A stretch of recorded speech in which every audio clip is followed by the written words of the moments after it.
ஓம் மகா கணபதியே சரணம். நமது ராஜேஸ்வரன் ஆன்மீக பயணத்தில் சென்னையில் சிறப்பு வாய்ந்த ஆலயங்களையும் அந்த ஆலயத்தின் தல வரலாறுகளையும் சிறப்புகளையும் பற்றி பார்த்துட்டு வரோம். அதில் மிக முக்கியமான ஒரு அழகான ஆலயம்தான் சென்னை மயிலாப்பூரில் எழுந்தருளிருக்கக்கூடிய கற்பகாம்பாள் கபாலீஸ்வரர் ஆலயம்.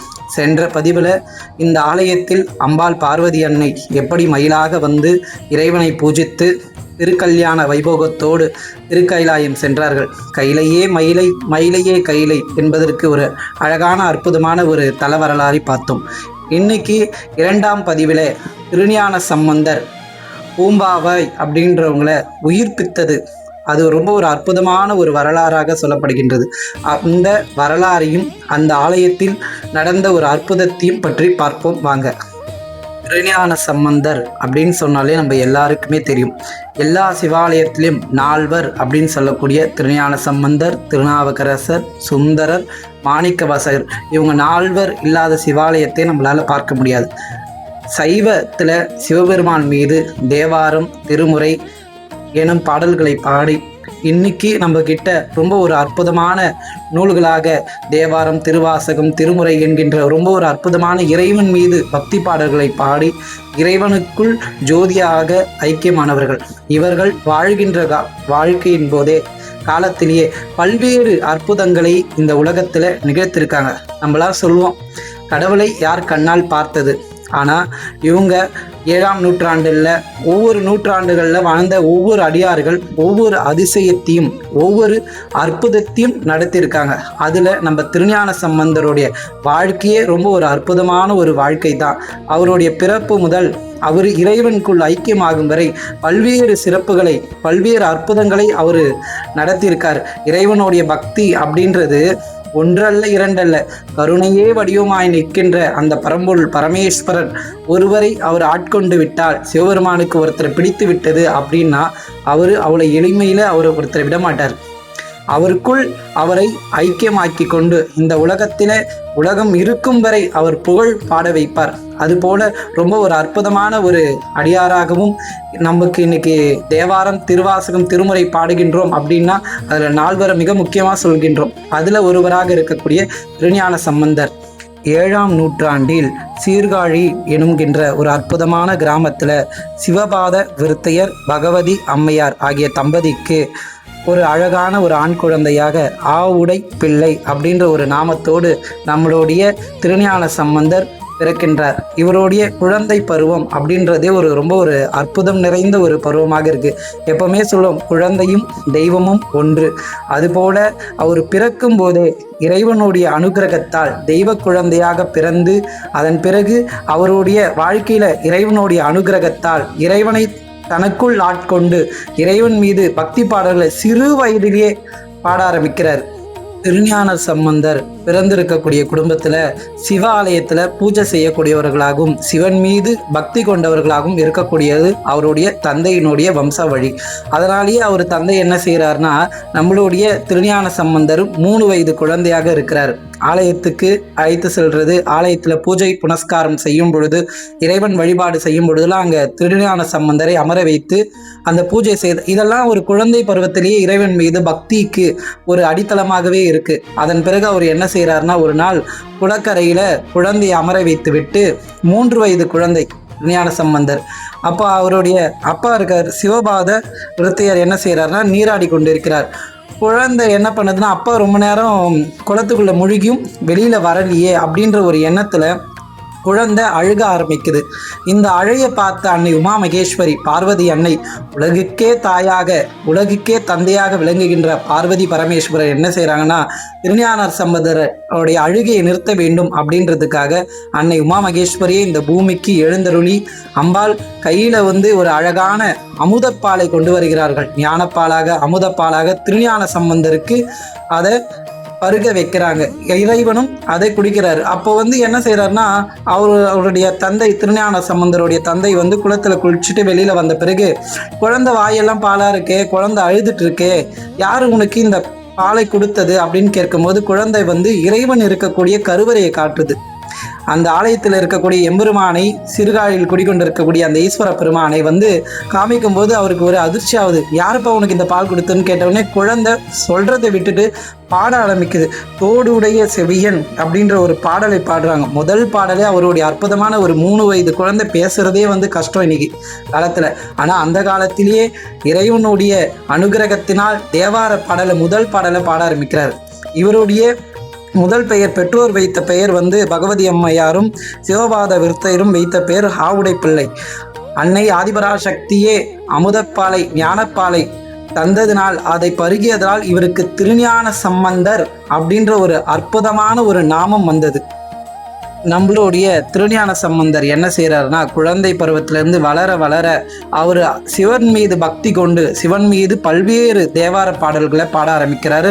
அது மட்டுமல்லாமல் ஊராக சென்று அங்கங்கு இருக்கக்கூடிய சிவாலயத்தில் தங்கி அங்கே எழுந்தருளி இருக்கக்கூடிய சிவபெருமானுடைய அற்புதத்தையும் அவர் மீது பக்தி கொண்டு பாடல்களையும் பாடி வருகிறார். இத்தனை சிறப்பு மிக்க நம்மளுடைய திருஞான சம்பந்தருடைய பக்தியை பற்றி இன்னைக்கு சென்னை மயிலாப்பூரில் அந்த காலத்தில் சிவனேச செட்டியார் அப்படின்ற ஒருத்தர் இருக்கார். நல்ல வணிகம் செய்யக்கூடியவராகவும் மகா செல்வந்தராகவும் ஒரு வியாபாரக்காரராக இருக்கக்கூடிய சிவனேச செட்டியார் ஒரு சிவபக்தனாகவும் இருக்கிறார். இவர் திருஞான சம்பந்தரை பற்றி பல்வேறு அற்புதங்களான விஷயங்களை கேள்விப்பட அவருக்கு வந்து ஒரு எண்ணம் வருது. அவருடைய மகள் சிவனேச செட்டியாருடைய மகளாக இருக்கக்கூடியவங்க பூம்பாவாய். இவங்களுக்கு குழந்தை பருவத்திலிருந்தே அவர் என்ன நினைக்கிறாருன்னா, நம்ம திருஞான சம்பந்தருக்கு மனமுடித்து வைக்க வேண்டும், அவங்களை இருவருக்கும் கல்யாணம் செய்து வைக்க வேண்டும் அப்படின்ற ஒரு எண்ணத்தோடையே குழந்தை பருவத்திலேருந்து வளர்க்க ஆரம்பிக்கிறார். ஒரு நாள் பூம்பாவை என்ன செய்கிறாங்கன்னா, சிறுவர்களோட அவர்களோட சக நண்பர்களோட விளையாடி கொண்டு இருக்கும் பொழுது ஒரு நந்தவனத்தில் ஒரு தோட்டத்தில் அங்கே ஒரு விஷம் நிறைந்த பாம்பு வந்து அவங்க 7 வயது குழந்தையாக இருக்கும்போது அந்த பாம்பு கடித்து அவங்க இறந்துடுறாங்க. இந்த இறந்ததுக்கு அப்புறமா பூம்பாவையோட உடல் அவர் என்ன செய்கிறாருன்னா தகனம் செய்ய ஆரம்பிக்கிறார், எரிக்க ஆரம்பிக்கிறார். எல்லாரையும் கூப்பிட்டு முறைப்படி அவர் எரித்து அந்த அஸ்தியை என்ன செய்கிறாருன்னா, அந்த சாம்பல் எலும்பும் சதையுமாக இருக்கக்கூடிய அந்த சாம்பலை பொதுவாக இறந்து விட்டால் நம்ம என்ன செய்வோம்னா, அந்த அஸ்தியை பால் ஊற்றி அதன் பிறகு கடற்கரையிலையோ ஒரு ஆற்றிலோ கரைத்து அவர்களுக்கு முக்தி அடைவிப்போம். ஆனால் அவர் அப்படி செய்யாமல், திருஞான சம்பந்தருக்காக என் மகளை வளர்த்தேன், இந்த அஸ்தியை கரைக்கக்கூடிய முழு உரிமையும் திருஞான சம்பந்தருக்கே இருக்குது அப்படின்றதுனாலேயே வந்து என்ன செய்கிறாருன்னா, அந்த அஸ்தியை ஒரு பானைக்குள்ளே வைத்து 5 ஆண்டு காலமாக அந்த குடத்துக்கு அந்த பானைக்கு பூஜை செய்து கொண்டு வருகிறார். எப்போது திருஞான சம்பந்தர் வருகிறாரோ அவரிடத்தில் நான் இதை ஒப்படைப்பேன் அப்படின்ற ஒரு வைராக்கியத்தோடைய வைத்து கொண்டிருக்கிறார். காலமும் கடந்து 5 ஆண்டு காலம் முடிந்து விடுகிறது. ஒரு நாள் திருஞான சம்பந்தர் திருவெற்றியூர் பகுதிக்கு வரார். இதை கேள்விப்பட்ட சிவனேச செட்டியார் திருஞான சம்பந்தரை போய் பார்க்க போறார். பார்த்து, இது போல் நான் உங்கள் மீது பக்தியும் மரியாதையும் கலந்த அன்பும் வைத்திருக்கிறேன், எனது மகள் பூம்பாவை உங்களுக்கு மனமுடித்து வைக்க வேண்டும் என்று நினைத்தேன். ஆனால் எனது மகள் துர்தர்ஷவசமாக 7 வயது சிறு குழந்தையாக இருக்கும் பொழுதே நாகம் தீண்டி இறந்து விட்டால் அந்த அஸ்தியை உங்கள் கைகளால் கரைக்க வேண்டும் அப்படின்னு அந்த நடந்த விஷயத்தெல்லாம் சொல்கிறார். இதனை கேட்ட திருஞான சம்பந்தர் என்ன செய்கிறாருன்னா, நான் மயிலாப்பூருக்கு வரேன், நீங்கள் இருக்கக்கூடிய இடத்துக்கே வரேன் அப்படின்னு இந்த அழகான இந்த திருமயிலாப்பூர் கற்பகாம்பாள் கபாலீஸ்வரர் ஆலயத்துக்கு திருஞான சம்பந்தர் வருகிறார்.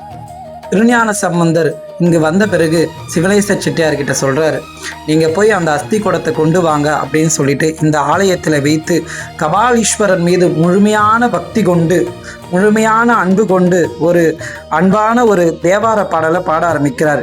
மட்டிட்ட புன்னகை காணாமல் அப்படின்ற ஒரு பாடலை வந்து சிவன் மீது பக்தி கொண்டு அந்த குடத்தை பார்த்து பூம்பாவாய் அப்படின்ற ஒவ்வொரு வார்த்தையிலும், நீ இந்த ஆலயத்தில் நடக்கக்கூடிய திருவிழாக்களை விசேஷங்களை நீ காணாமல் போனாயோ அப்படின்னு ஒவ்வொரு வரியிலையுமே வந்து பூம்பாவாய் பூம்பாவாய்ன்னு சொல்லி எப்படி ஒரு அழுகின்ற குழந்தையை, தூங்குகின்ற குழந்தை நம்ம தட்டி எழுப்புவோமோ பேரை சொல்லி, அதுபோல அந்த குடத்தில் இருக்கக்கூடிய அஸ்தியின் சொரூபமாக இருக்கக்கூடிய பூம்பாவை நினைத்து சிவன் மீது பக்தி கொண்டு ரொம்ப ஒரு அற்புதமான ஒரு தேவார பாடலை பாடுறாரு.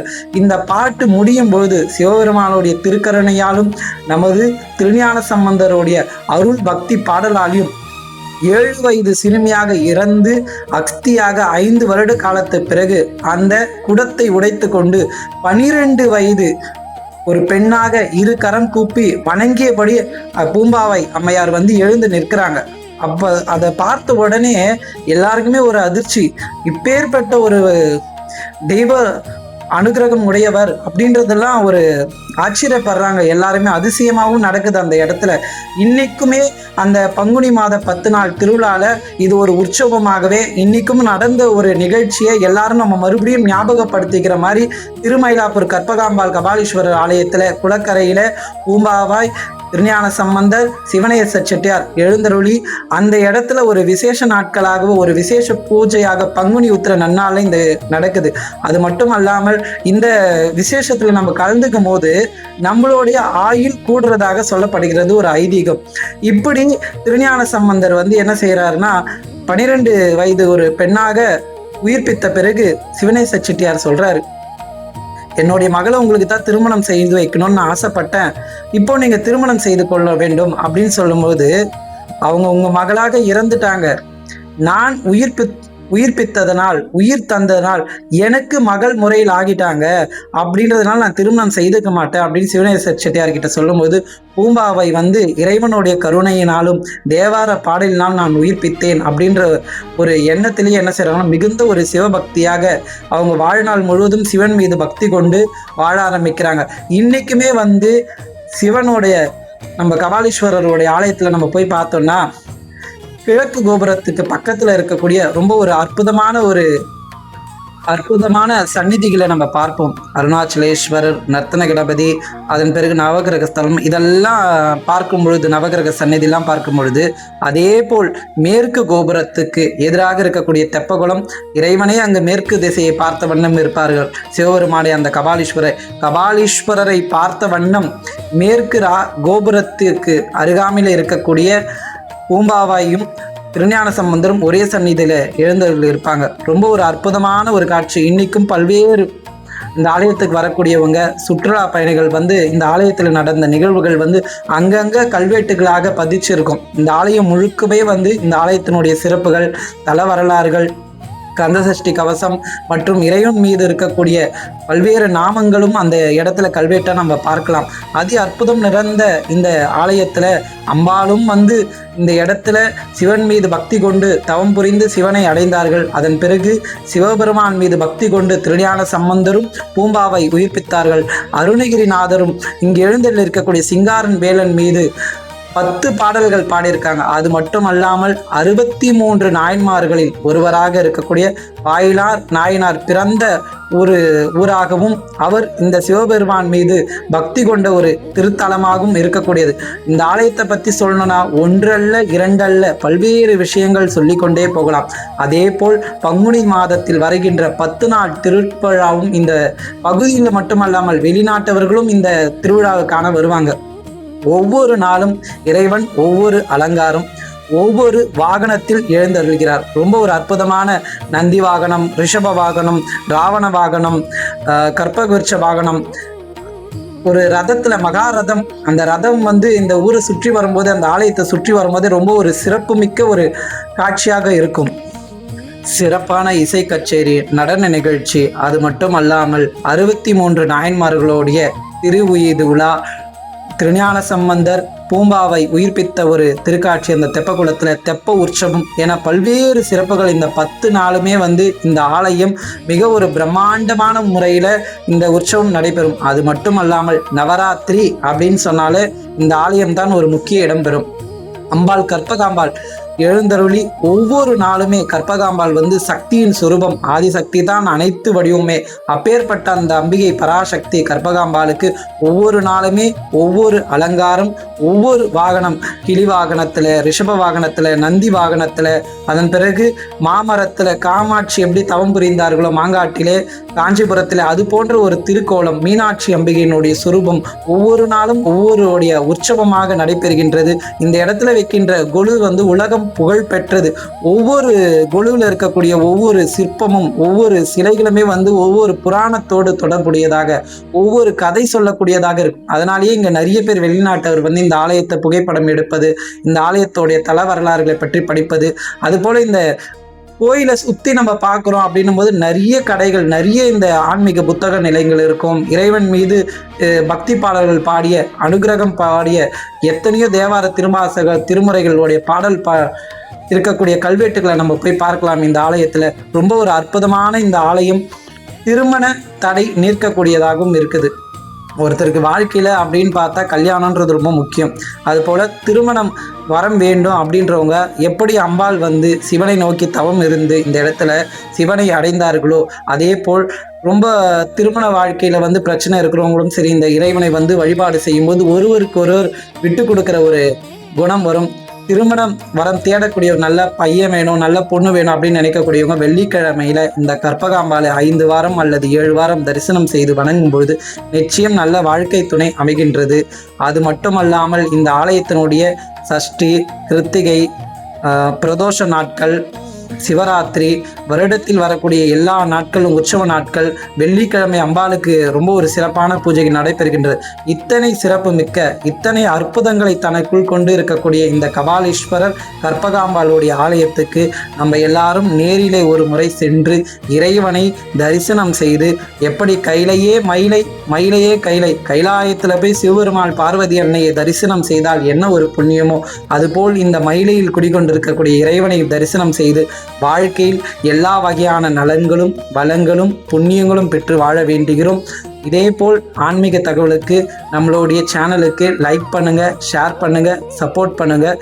மற்றும் ஒரு பதிவிலிருந்து உங்களை காணும் வரை உங்களிடம் இருந்து விடைபெறுவது உங்கள் பிரதீப் ராஜேஸ்வரன். நன்றி, வணக்கம்.